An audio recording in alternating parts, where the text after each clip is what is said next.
Welcome to The Surprise Truth, where a timely insight can change your life forever. I'm here with the Shinta Kamdani. She is a very successful businesswoman in Indonesia. Not only she's a businesswoman, she holds a lot of other positions which are contributing to developing the economy of Indonesia. And we have this great opportunity to discuss some of the important things or the surprise truths that she has encountered while she has been in her various roles. So welcome, Shinta.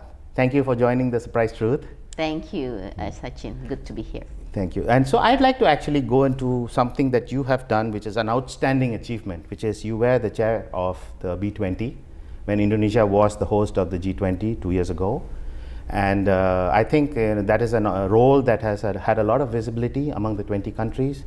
So what are some of the surprise truths that you encountered in your role as the chair of B20?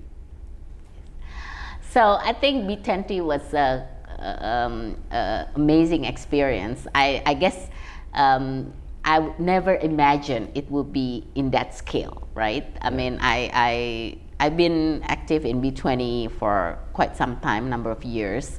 But I think when we are actually hosting in Indonesia, it's a completely different,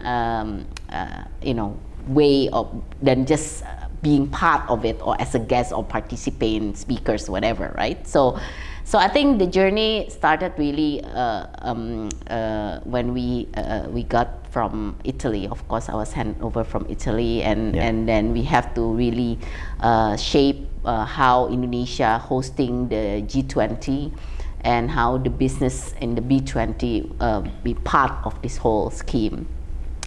First of all, I think when I reflected back, I think the G20 Indonesia is really a power of collaboration, because this is the first time where really, usually they all more standing in a silo in each of the element, but G20 Indonesia was really bringing all the stakeholders together. So government. So first thing is government approach, to us, and how we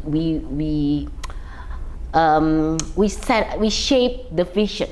What is really what do we want to achieve out of the G20 Indonesia? And I think this is important, to have the common vision that all the stakeholders, all the components are supported toward the same vision. So this is how I think it's a big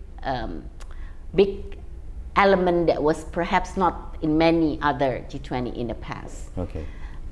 So that's one thing. And second thing, I think, to me, my personal role, basically the year it's like a full-time B20 year for me, right? True. And that I didn't expect that. I mean, I had so many, I'm still running my business, I still have so many activities, but it really gave me the opportunity to have such a large network, which consists of really great leaders around the world. I mean, as you know, the G20 countries are all, the top 20. leaders. Yes, and I think the connection that I was able to bring, between the business leader, I think is amazing, and also the opportunity to bring Indonesia to the global stage. Yes. I think personally, this is something for me. This is I've been working, supporting the government, working through Kadin, APINDO, promoting Indonesia.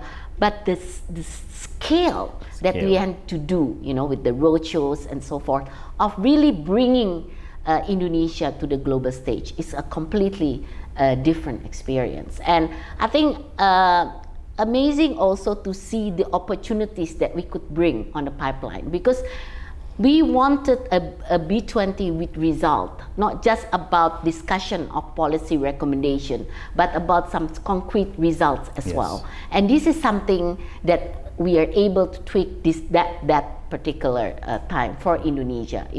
How Indonesia can really, be known more, but also put in more what are available, what are available here that foreign investors, companies can really look at the opportunities in Indonesia. So I think that was really a scale that is, something completely different. Yeah. And I think I have to say that bringing the people together, you know, how the vibes of the G20, it's not about just business, just about, you know, government, but about the Indonesian people, you know, thinking they are the hosts. Yes. You know, everybody, these Indonesian people are the hosts of this major event. So we really get a lot of support from the different region. I mean, we have activities all over Indonesia, not just in Java, not just in Jakarta.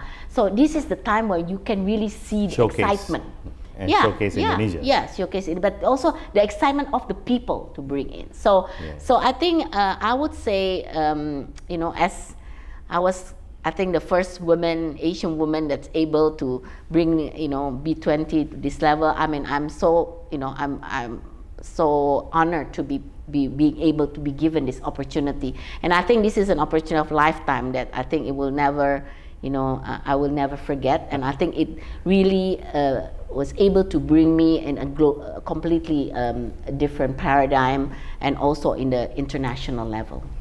So, you know, I have to congratulate you, because the surprise truth here is the world today thinks very highly of Indonesia, the way it conducted the B20 and the G20 and all the other forums. It is a real surprise truth for a lot of people to know what is Indonesia. Many people were not exposed to it. So, you know, kudos to your team. So I'm going to go to the second part. I know for many years that have known you, you have been one of the strong advocates and champions of Sustainable Development Goals and the environment and various issues related to it. In your journey, firstly, what motivated you to do that, and what are some of the surprise truths that you would like people to know about this whole area, which is now becoming so important and center stage? Yeah. So first of all, I come from a family that love water, right? And we have a island that we go to, and since I was very young, you know,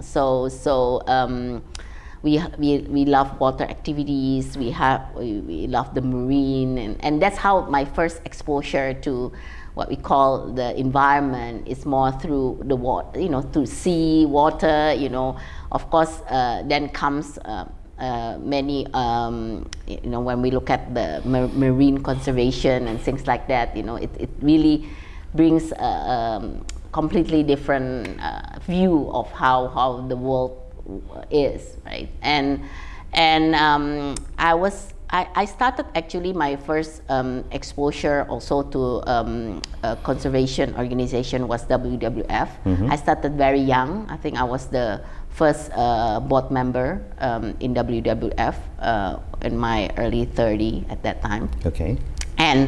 And that's where I started to get engaged more on sustainability from the marine, but also on you know, other areas. And I think as a conservation organization, you know, we're able to see also get exposed on projects and so forth on how Indonesia, with such a large natural base, you know, richness on what we do, and so that's kind of linking also to the community of environmentalists, you know, and also people that are really concerned about the environment and so forth. At that time, there was not yet much about SDG per se that I was involved with, so it's more from the environment perspective.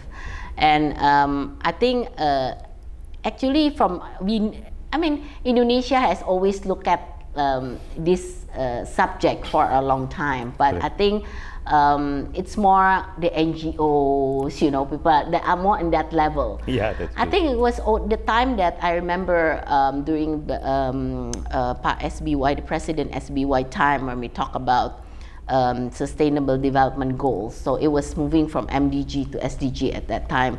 I think the president was one of the high panel on SDG in the UN, and I think that was Indonesia suddenly start opening door of how to bring in more the SDG aspect. Yes. So SDG, as you know, sustainable development, it beyond just one part of the environment, right? And I think we you know, with the 17 goals, it's very clear how Indonesia, you know, can really move forward. and you know, and how we develop the action plan and so forth, and reaching the target and so forth. Then of course come with the net zero targets. We want to reach net zero before 2060. You know, Indonesia start encompassing. So right now, I think with the roadmap that Indonesia have on sustainable development, I think it's clear that everybody, you know, government, you know, wants to reach this objective.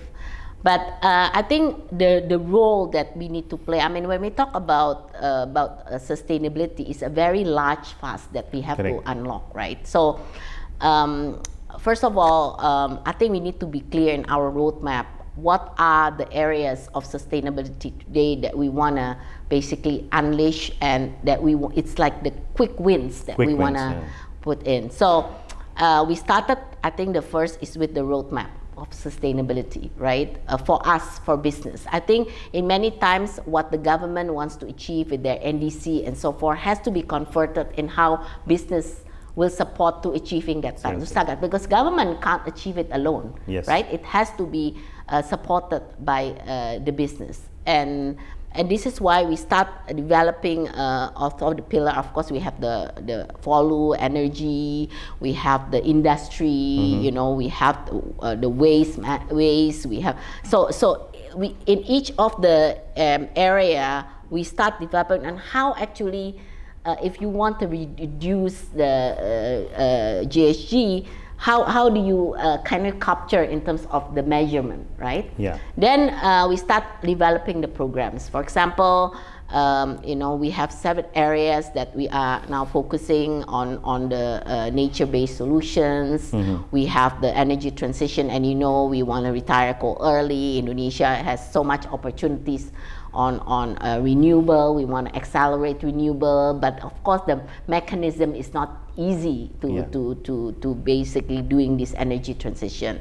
Then we have the electric mobility. You know, of course we have the electric mobility now. Indonesia wants to be the hub. You know, we have nickel, but then, you know, it's not from nickel going to go into electric vehicle and then to batteries, and so this is not something that is just overnight that can happen, right? Correct. So all that we need in each of these, we are making specific pathways and programs. Yes. And also we talk about sustainable agriculture, forestry. This is huge for Indonesia. Yes. You know, we are the big palm oil producer. How can, you know, right now global demand are already, you know, and certain standards and so forth. If we want to go into those markets, we need to follow the rules. So I think those things are also a big part of Indonesia, and how we want to be in one aspect to bring sustainability in all the components of the sectors, and how we can then become a global player as well, right? Sure. And of course, waste management, we talk about circular economy, that's a big part. I mean, major problem in Indonesia is waste. Correct. So Sachin, you look at sustainability, it's a big scheme. Yeah. The way I look at it now from our side, right, it's like, you want to promote this, and this I've been talking about this every day, about sustainability, about how, but the how to in the implementation is not as simple as what you want to achieve. Yeah. So I always say, when I want to do something and champion something, I have to start with my own, right? Correct. With my own organization. What do I do, right? So, for example, now in our group in Sintesa, we call Sintesa for the Earth. So we have a roadmap into the goal of sustainable excellence, because our vision of the company is to become sustainable excellent. Yeah. It's not longer about profit, but it's also about people, planet. And this has to be embedded as a compass for our whole organization. We have 16 subsidiaries. So this has to go both on investment level and operational level. So now the roadmap, Sintesa of the Earth, is embedded into the business model of our organization, and actually also on the operational side.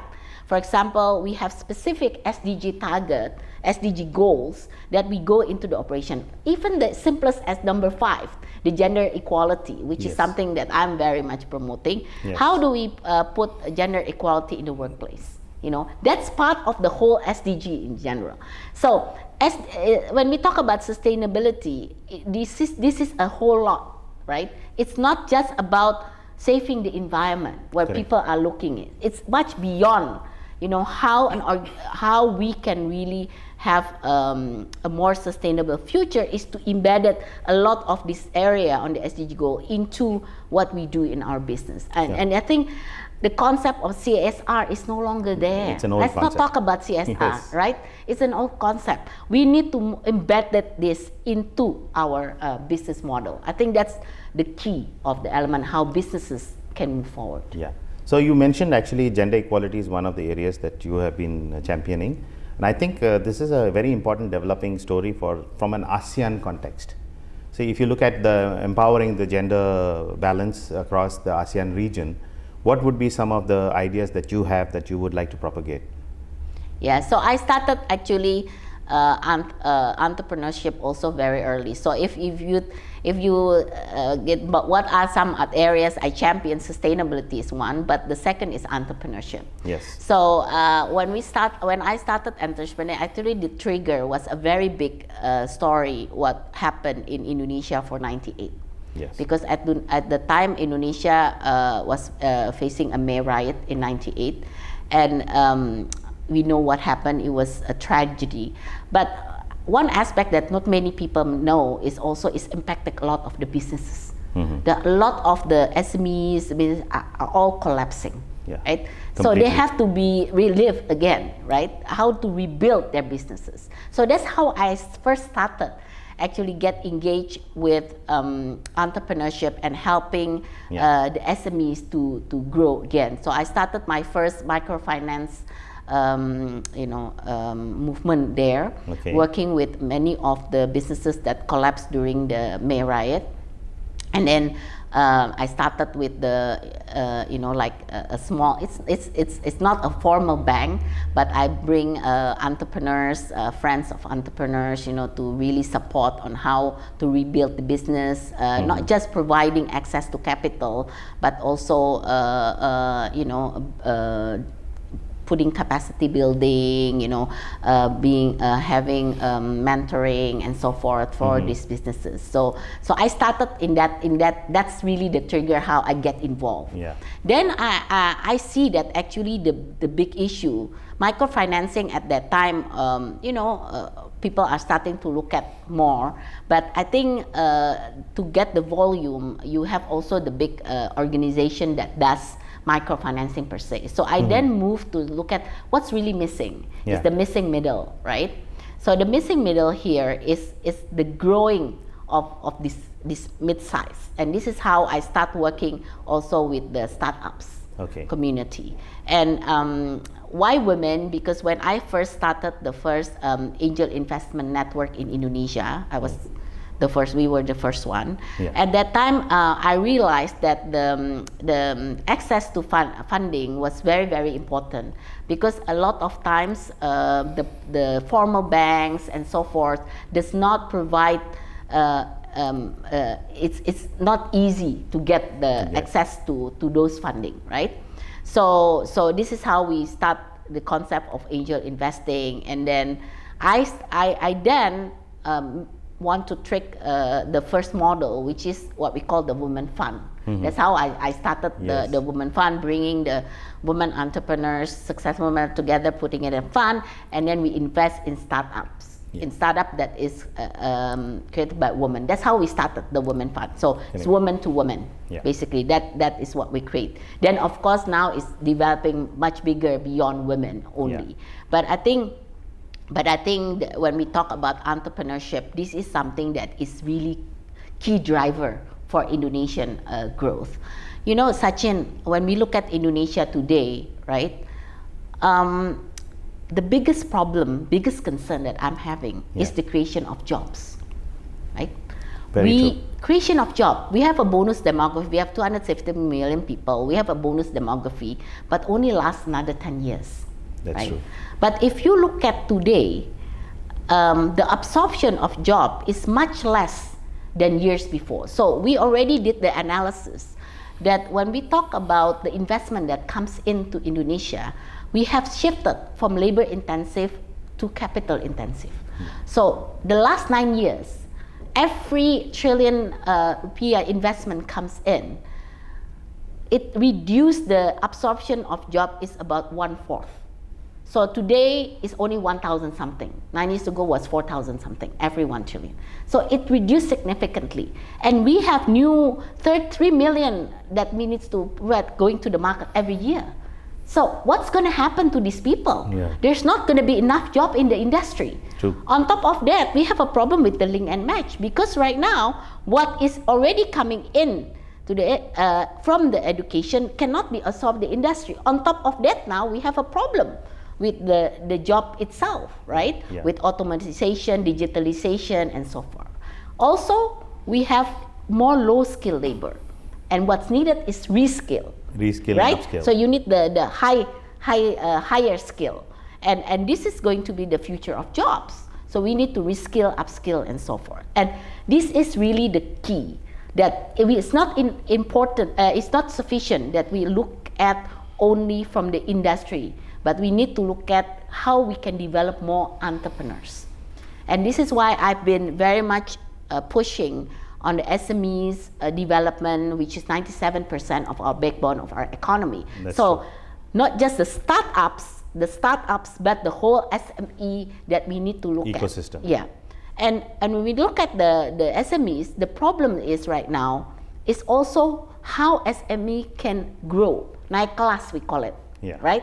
Jadi it's they're not just you open the business now and then you close, open another business again, you know. Yeah. You're not developing, right? So this is something that the whole ecosystem that we are building. So this is something now that through Angin with the startup, through APINDO with SMEs that I continue promoting as well, because I think entrepreneurship is a big key that we need to bring. We need to bring our SMEs for quality SMEs, and we also need to understand that in terms of the SMEs, not just the challenges, but how we can really grow, and they can also create more jobs for us. So we have to move from the informal sector to the formal sectors. Understood. If we look at right now, from the education level, only 38% are elementary graduate.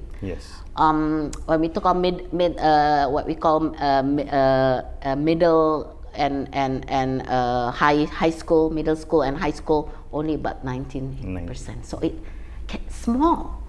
So this is a big problem of Indonesia. We have to start also from the education side. Absolutely right. In fact, you're talking about we must have more job creators rather than job seekers. And I think that's the balance that needs to be worked on. And skilling and upskilling is an important part of that. I agree. So I'm going to go into an important segment which I believe you have a lot of input, which is basically, Indonesia is trying to be a developed nation in the 100 years anniversary, which is Indonesia Emas in 2045. However, all the business leaders, government leaders of that time today are in universities and high school. So there has to be a different approach about how do we make the young generation today capable of becoming the leaders of tomorrow that can actually bring about this whole change of taking Indonesia into a developed world status. What are some of the surprise truths or insights you would like to share with the youth today that will help guide them in that journey? Yeah, I think the youth today is very different than when our time was. That's right. And I think this is why subject, so even sustainability is very much embedded in our youth today. They Correct. are much more critical. They are looking at products. They are looking at lifestyle. It's very different. Yes. We talk about digitalization. No youth today that are not exposed to digitalization. Correct. So I think these areas are very important in shaping our leaders for tomorrow. But Sachin, I want to go back to the basic of education. Yes. We cannot create leaders without proper education. Proper education. So I think that's the key.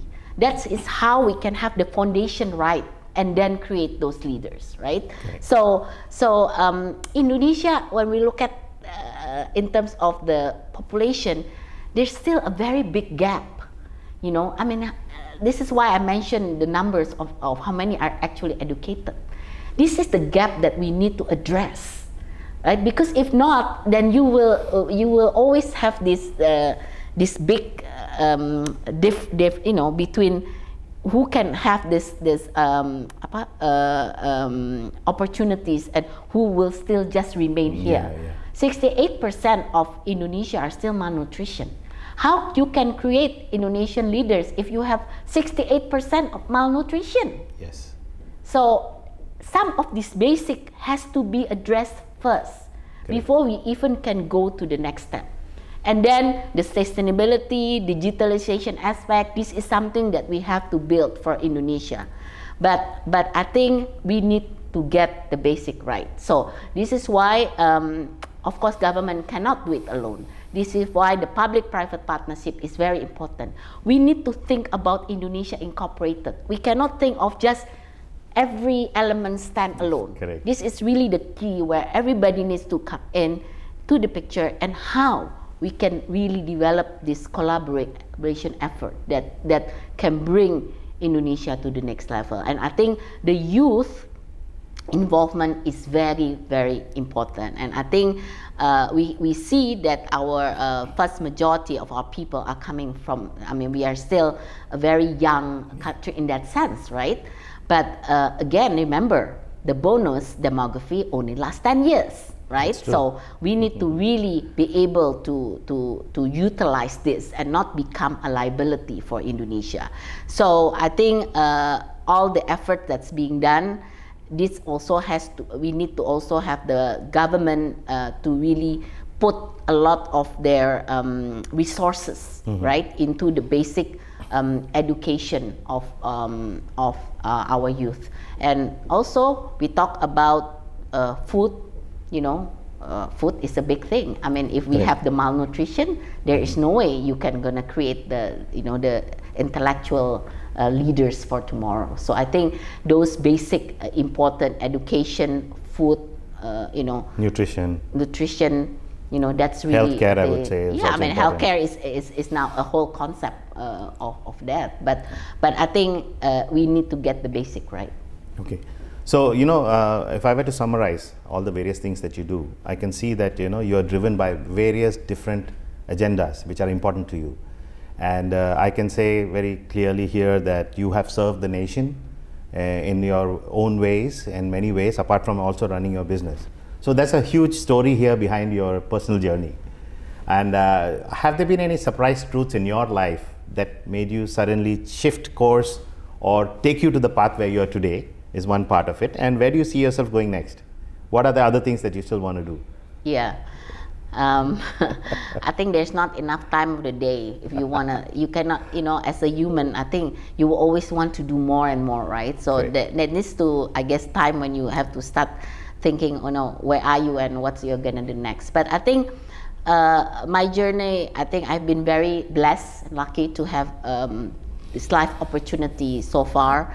I started, you know, from a working family that's very active. I've been blessed. I think my life has been. I'm very grateful with what I have. But I think we come from a family of workers that will not stop working, right? And that's one thing. So even from the early days, I start getting involved in the family business very, very early.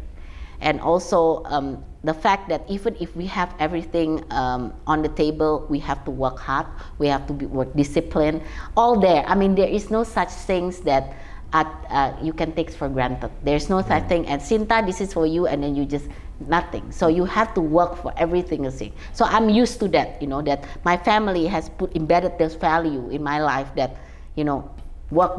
You have to continue working, and the discipline. And that every day is a learning. There's always something that you're gonna learn every day. You have to capture as many experience as you can, and then you have to give it back.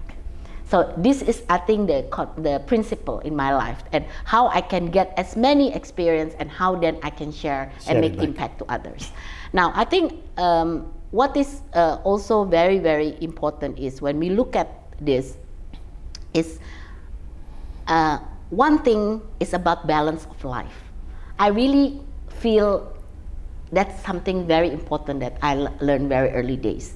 I have a father who was a big businessman, but I have a mother who's very active socially. And that balance is very, very important, and including balance of career and family. Because I come in from a small family of two, my husband from family of two kids, yeah. I don't have a brother, so only two girls. And part of it also is how to produce more children, right? So I think the target is not just about career, continuing family business, but also about having a bigger house, a legacy. Yeah, but having more children. Yes. I have 4 now, so I'm Yes. very lucky. But the balancing of those is important. So I always believe you can't just be a successful career woman. You have to have success in family. But this is all about balancing. Even time for yourself is balancing. So I think that's the key that I'm able to go through the day-to-day journey that I have, is to always keep up this balance in life, right? And I think that's one thing that I want to also share with others, that is important. I believe in 3 P's, Sachin. One is the purpose. You need to have a purpose in life, to know what you want. The second is passion. You need to love what you are doing, right? You have to enjoy, because you're going to do this every day. So you have to be passionate. And the third is perseverance, is hard work. So this is the 3 P formula that I have in my life to make what I am today, right? And with that, of course, I'm lucky to have all the support system, all the mentors. I have many mentors in life. My parents play a big role in my life. But I think we ourselves needs to be very clear on what we want, and we have to love doing it and work very hard. Now, there are many turning points in my life that how I'm able to, there, of course, it's nice to say when you are able to achieve things, but it's hard when you have to struggle to get what you want. And I think I have many in my life that I failed many times, right? So I always say, when you fail, you have to get up. To get a success, you have to definitely fail. There's no success without failures, right? So I think there am in my journey of my life, I've seen many failures also that I that I incurred. But I think finding my own identity was very, very important. When you live from a family, my father was a known businessman, coming from family business, it's hard to find yourself, to see, oh, this is me, Shinta. This is not Shinta, the daughter of who That's right? true. So, own individual identity. Right. So I think that also creates a different aspect. Why now I also get involved beyond business, doing many of work, in social works also. It's like I want to also find myself and how I can make impact, not just for my own community, but to a larger community. So I think that's where finding yourself, trying to find your own identity was very, very important. And I think, and every human being, you need to have that. What do you want in this life, and how do you make out of yourself, and what do you want as a result of that, right? I think that this is I think very important, that has played a very important part in my journey. And I remember what my mom said, just remember to always keep your 2 feet on the ground. And what does it mean is sometimes when you are up there, you are being recognized, you forgot, that you are, actually you have to be grounded. And humility is so important. Humility is important, because sometimes when you are somewhere, everybody is praising you, you forgot, that this is where you have to be grounded. So some very interesting surprise truths there we have learned from you about your personal journey, which I think I can see how it's all connected to all the various things you're doing. So I have one question about work-life balance. You mentioned that, and we'll close on that. Is in your own way of managing work-life balance, is it work and life issues kept separately, or are they embedded into each other? How do you manage your work-life balance every day? First of all, I think it's important that we don't bring work home. Yeah. I think that's always key. If you're trying to interroga, I mean, Yeah. I'm lucky that my husband and me have two separate family businesses. It's not, we're not like working together, yes. in that sense, so we keep that separate. But I think you need to invest. You forget, but everything is you have to invest in, right? Yeah. Family, you invest. Business, you have to invest. But yourself and your friends, and that's all about investment, right? As well, yes. So I think the work-life balance, it's not just about family and work. It's about a more social component, which is a very big part of it as well. Correct. And I think this is where you have to be very disciplined and how to, because they are workaholic, what we call it. You work until, like wee hours, and then you really don't care. That's not the balance, right? So I think you need to, it's all about also time. So people think, it's okay, I have quality. You're right.